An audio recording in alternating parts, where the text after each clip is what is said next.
Hello दोस्तों, Rana classes में आपका स्वागत है। तो आज मैं आज की लेटेस्ट कॉम्पिटिटिव एग्जाम और जॉब अपडेट बताऊंगा, तो इस वीडियो को शुरू से अंत तक देखना ना भूले। तो एक अच्छी खबर है, तो देखते हैं बीएसएससी इंटर लेवल को लेकर। ये दैनिक जागरण में दिया हुआ आज ही का पेपर है ये। तो बिहार कर्मचारी चयन आयोग ने प्रथम इंटर स्तरीय संयुक्त परीक्षा 13,120 पदों पर होने वाले काउंसिलिंग के लिए परिणाम घोषित कर दिया है। इस संबंध में आयोग के सचिव ओम प्रकाश पाल ने अधिसूचना जारी कर दी है। काउंसिलिंग से लगभग 42 पदों से जुड़ी 13,120 रिक्तियों पर नियुक्ति होनी है। काउंसिलिंग में 14,410 अभ्यर्थियों को बुलाया गया है। इस नियुक्ति प्रक्रिया के पूरे होने पर राज्य में खाली पड़े राजस्व कर्मचारी और पंचायत सचिव के पदों पर 7,000 से अधिक की नियुक्ति है जो कि हो जाएगी।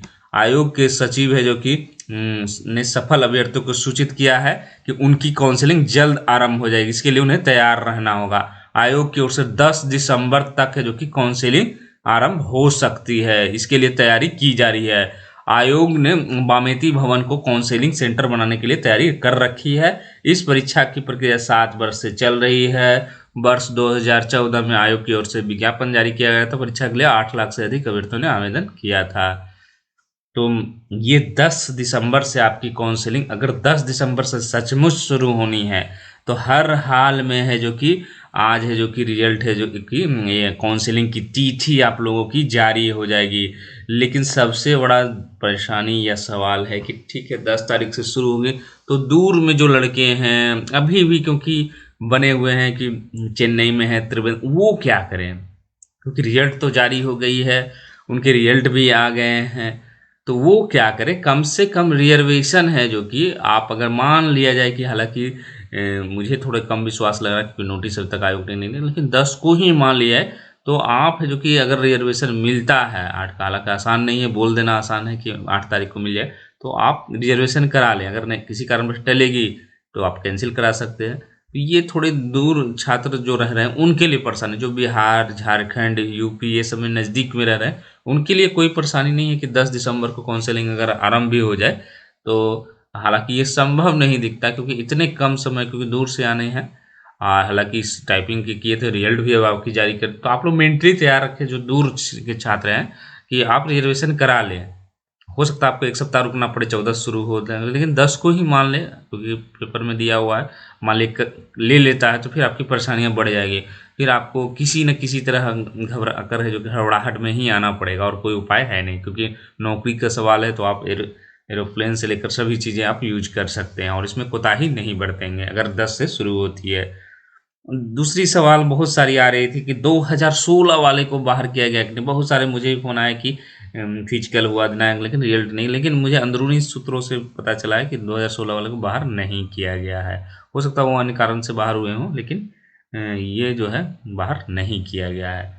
और एक जो इससे रिलेटेड जो खबर आ रही है कि आपकी नियुक्ति प्रक्रिया है जो कि जल्द पूरी करने की कवायद चल रही है। जनवरी में ही नियुक्ति प्रक्रिया है जो कि कंप्लीट करने की कवायद चल रही है, तो अच्छी बात है, अच्छी खबरें मिल रही है। जितनी जल्दी आप लोगों की नियुक्ति प्रक्रिया हो जारी कंप्लीट हो जाए, मतलब नियुक्ति तक करवाने की बात चल रही है। हालांकि इतना आसान नहीं है, लेकिन कोशिश चल रही है कि आपको नियुक्ति जनवरी तक में करा दी जाए।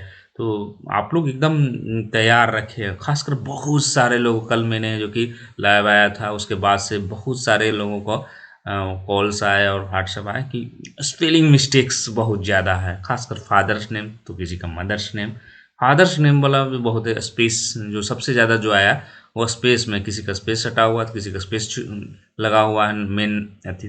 तो सबसे ज़्यादा जो यूजफुल है वो हाफी डिप्टी, उसके बाद वहाँ आवेदन देना पड़ता है। उसके बाद भी अगर कोई बड़ी परेशानियाँ हैं तब वहाँ आपको बताया जाए। बस यही 3 आप कर सकते हैं।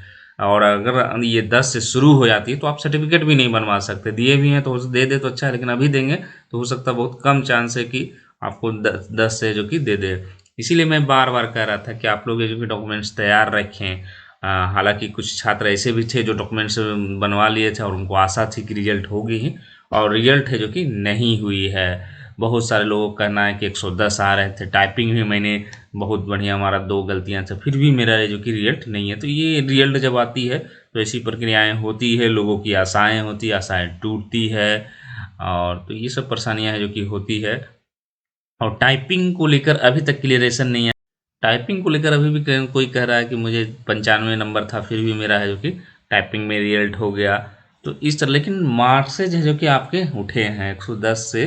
मान लीजिए कि जनरल में आप हैं तो 110 के बाहर ही गया है कुछ लोगों को टाइपिंग में। लेकिन नन टाइपिंग की जो रिजल्ट है जो मैंने पहले भी बताया था वो 110 के आसपास ही है, जनरल की 110 112 जो रहा।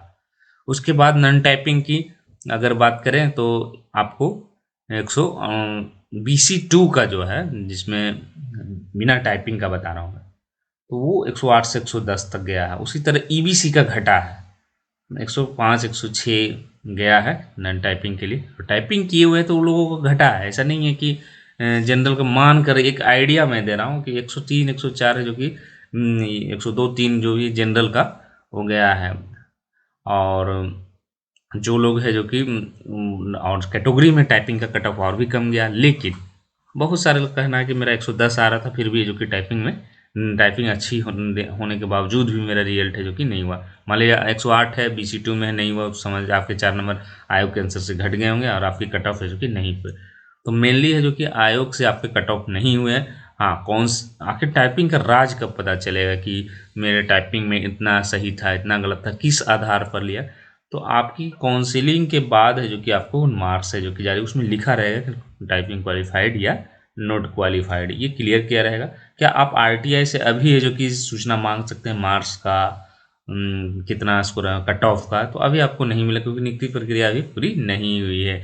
ये आयोग आपको खुद बता देगा, आपको इसके लिए परेशान होने की जरूरत नहीं। तो अब क्या करें, जिनका रिजल्ट नहीं हो तो उनको सिर्फ इंतजार करना पड़ेगा। क्या सबसे ज़्यादा जो क्वेश्चन फिर से आया वो सेकेंड काउंसिलिंग को लेकर, क्योंकि अभी भी उनको विश्वास नहीं हो रहा कि मेरा रिजल्ट है जो कि नहीं हुआ है। तो आप एक उम्मीद की तरह देख सकते हैं कि सेकंड काउंसलिंग आएगी और आती भी है, ऐसी नहीं है कि लेकिन तय नहीं है कि आना ही है, लेकिन आती है। तो कुछ पोस्टों के लिए आती है, जो बड़े पोस्टें होते हैं जैसे CGL2 में सचिवालय सहायक के लिए नहीं आई, तो बड़े पोस्ट आपको तो नहीं मिलेंगे। जो किसी कारण बस छूट गए हों उन्हीं के जो कि सेकंड काउंसलिंग होगी, लेकिन तय है सीट खाली। क्या ये जो 14,410 ईस्वी में बाहर, तो निश्चित रूप से आप इसमें बाहर हो सकते हैं। और खासकर नन टाइपिंग पोस्टों वालों में तो बाहर होने की संभावना ज़्यादा है, बाकी सब में तो आप बच सकते हैं, बहुत सारे लोग ज्वाइन नहीं करेंगे तो। लेकिन नन टाइपिंग में खतरा बरकरार है, जिनके सिर्फ नन टाइपिंग में उनके लिए ज़्यादा खतरा है, और जो टाइपिंग वाले पोस्ट में है उनके लिए थोड़ा सा कम खतरा है, क्योंकि उसमें बहुत सारे लोग ज्वाइन नहीं करेंगे। जैसे फॉरेस्ट गार्ड में बहुत सारे लोग ज्वाइन नहीं करेंगे, क्योंकि वो फॉरेस्ट गार्ड के लिए इतना दिन से इंतजार नहीं कर रहे थे, अगर होगा तो इसीलिए वो पोस्टें खाली रह सकती है। फिर से जो कि आपको एक डेट दिया जा सकता है। तो आप लोग जो भी डॉक्यूमेंट्स है वो पूरी तरह है जो कि तैयार रखें, और जितनी अगर गलतियां हैं तो एफिडेविट बना लें, आवेदन लिखना। परेशान होने की अब ज़रूरत नहीं है। बहुत सारे लोग आपको डिमोटिवेट, आप लोग क्या होता है कि थोड़ी सी छोटी मोटी गलतियाँ, फादर नेम में स्पेस हो गया, बहुत टेंशन, अब तो मेरा नहीं होगा। तो आपको बिल्कुल परेशान होने की ज़रूरत नहीं है।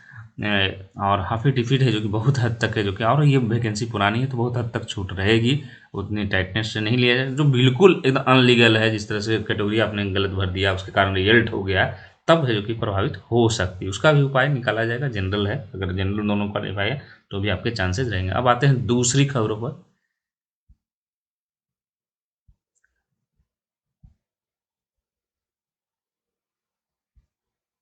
RO ARO परीक्षा 50% अभ्यर्थियों ने छोड़ी है।